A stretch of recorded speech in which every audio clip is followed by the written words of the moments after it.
माझी आणि त्यांची भेट 1 महिन्यापूर्वी झाली होती. त्याच्यानंतर महाराष्ट्र शासनाच्या वतीनं आपल्या सगळ्यांना जी माहिती आहे की प्रसाद लाड साहेब तिथं त्यांना भेटायला गेलेले होते आणि त्याच्यानंतर ते विखे पाटील साहेबांची चर्चा करणार होते, कारण विखे पाटील साहेब त्या समितीचे अध्यक्ष आहेत. मी देखील त्या समितीचा सदस्य आहे. पण मराठा समाजाला न्याय देण्याची भूमिका ही महायुतीच्या सरकारची एकनाथ शिंदेसाहेब मुख्यमंत्री असल्यापासूनची आहे. आज देवेंद्रजी देखील त्याच पद्धतीनं काम करत आहेत. त्याच्यामुळं मनोजदादा जरांगेंच्या ज्या काही शंका असतील ते सरकार म्हणून आम्ही दूर करू. उस्मानाबादने जर त्या आंदोलनादरम्यान माझा मृत्यू झाला तर त्याला सर्वस्वी देवेंद्र फडणवीस हे जबाबदार असतील असं ते म्हणतात. नाही, मला असं वाटतं की या संदर्भामध्ये प्रसाद लाड आणि त्यांच्याशी जाऊन सविस्तर चर्चा केलेली आहे. प्रसाद लाड साहेबांचा कालच मला फोन होता की या संदर्भात चर्चा करायची आहे, विखे पाटील साहेबांची चर्चा करायची आहे. मनोजदादांना आंदोलनाची वेळ येणार नाही अशा पद्धतीनं शासन काम करेल अशा पद्धतीची भूमिका देखील प्रसाद लाड यांनी मांडलेली आहे.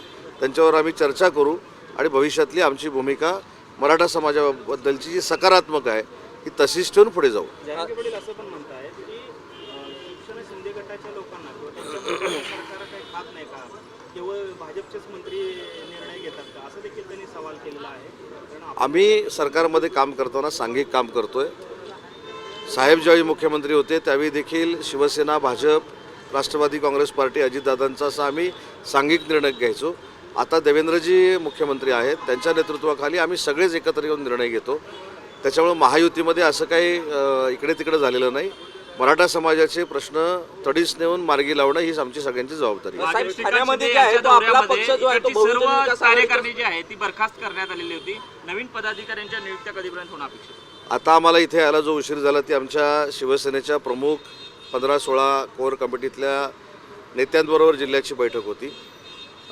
5 तारखेला माझ्या माहितीप्रमाणे संपर्क प्रमुख खासदार धैर्यशील माने साहेबांनी मुलाखती लावलेल्या आहेत. परंतु आजच्या बैठकीमध्ये जो सूर होता तो थोडाफार युतीमध्ये असताना देखील समन्वय नाही अशा पद्धतीचं चित्र आमच्या सगळ्यांच्या डोळ्यासमोर आलं. विधान परिषदेची निवडणूक आता समोर आहे.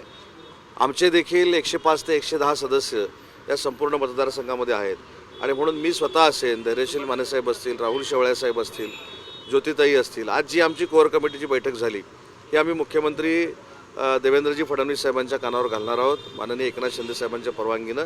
परंतु समन्वय असणं आवश्यक आहे. आम्ही महायुतीमध्ये काम करतो. त्याच्यामुळे पालकमंत्री शिवसेनेचा असेल तर त्यानं 2 पक्षाच्या बाकीच्या लोकांना बरोबर घेऊन चाललं पाहिजे. जर भाजपचा असेल तर त्याने देखील आम्हाला सगळ्यांना बरोबर घेऊन चाललं पाहिजे. महायुतीमध्ये कटुता येईल अशा पद्धतीचा मिठाचा खडा कोणी टाकू नये हीच आमची कोअर कमिटीमध्ये चर्चा झाली. आणि म्हणून मी सांगितलं की सिद्धराम म्हेत्रे साहेब असतील, भगीरथ दादा असतील, आमचे शहाजी बापू असतील, शहरामधले आमचे असतील, असे सगळी मिळून आम्ही 105 ते 110 पर्यंत जातो. त्याच्यामुळे आमचा देखील मतदानामध्ये वाटा आहे. तर आपण सगळ्यांनी समन्वयानं जर केलं तर अतिशय चांगल्या पद्धतीची निवडणूक होऊ शकते. पण डावलूनच जर केलं तर तेवढीच कटुता मित्रपक्षाच्या कार्यकर्त्यांमध्ये राहते. अशा पद्धतीची भूमिका आमच्या लोकांनी मांडली. राज्य असं आहे की विधान परिषद जर का महायुतीचं जागा वाटप व्यवस्थित नाही झालं तर मात्र आपण स्वतंत्रपणे लढवणार. असं कुठं बोललो मी?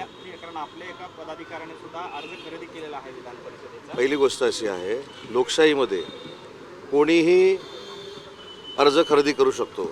पक्षाची भूमिका ही महायुतीनंच निवडणूक लढवण्याची आहे. त्याच्यामुळे कुठेही याच्यामध्ये पाठीपुढं झालेलं नाही.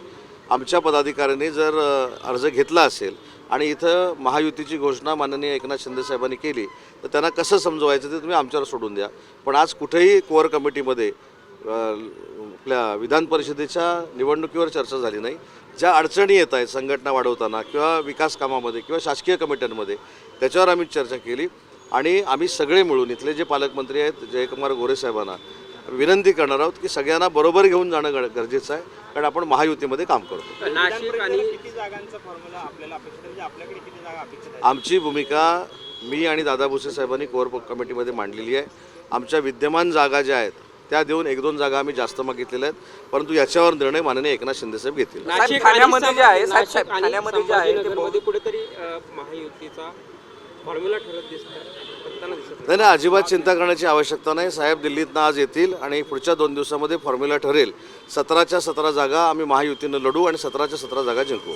ठाण्यामध्ये जे आहे ते बहुजन आघाडी जी आहे ती आपल्या संपर्कात होती, पण आता भाजपचे खासदार जे आहेत ते माजी महापौरांना भेटताना दिसत आहेत. नेमकं काय आहे? नाही, पण लोकशाहीमध्ये कोणीही कोणाला भेटू शकतो ना. परवा आमचे रवींद्र फाटक साहेब भेटले, आज कदाचित खासदार साहेब भेटले असतील. ह्याच्यामध्ये नाविन्यपूर्ण असं काय आहे? नाही विलीन होईल असं म्हटलं होतं.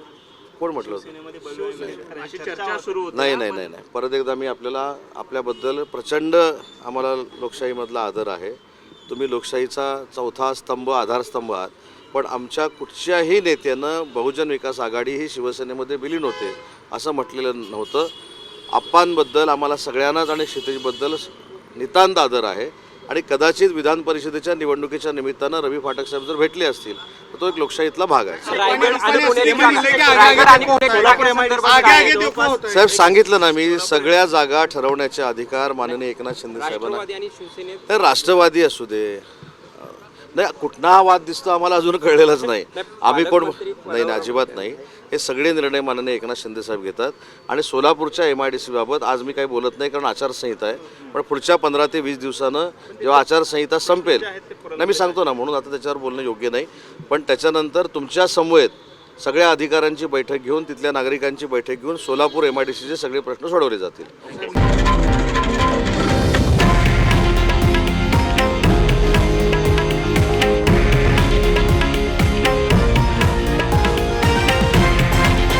हे आहे देशातील नंबर 1 न्यूज नेटवर्क आणि आपण पाहत आहात TV9 मराठी, एकमेव.